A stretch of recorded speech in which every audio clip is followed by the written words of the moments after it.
Dans cette vidéo, nous allons voir comment lier un tunnel à votre site internet.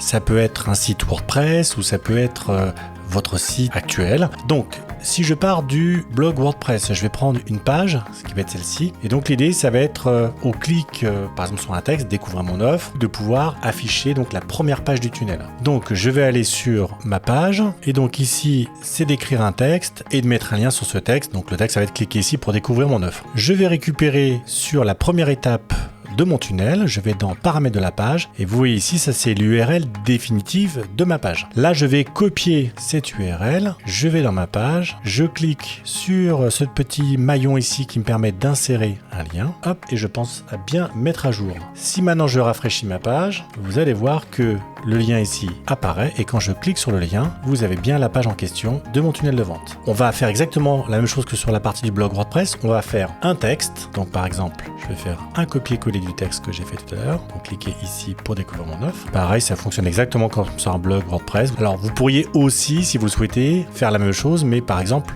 coller pas la première URL de votre étape, mais la deuxième. C'est à vous de définir ce que vous souhaitez faire. Vous pouvez aussi faire autre chose. Vous pourriez tout à fait, par exemple, donc là je le fais dans le cadre du menu Vitrinelis 2.0. Vous pouvez aussi, au niveau d'un service, faire en sorte qu'au clic sur le menu, ça vous amène directement sur la page. Donc là, ça va être exactement la même chose. Je vais aller sur mon menu, je vais sélectionner louer ou faire gérer. Voilà, donc je colle l'URL directement sur ma page, j'enregistre. Je rafraîchis ma page et vous voyez maintenant, si je clique sur louer et faire gérer, on arrive directement sur la landing et dans une nouvelle page.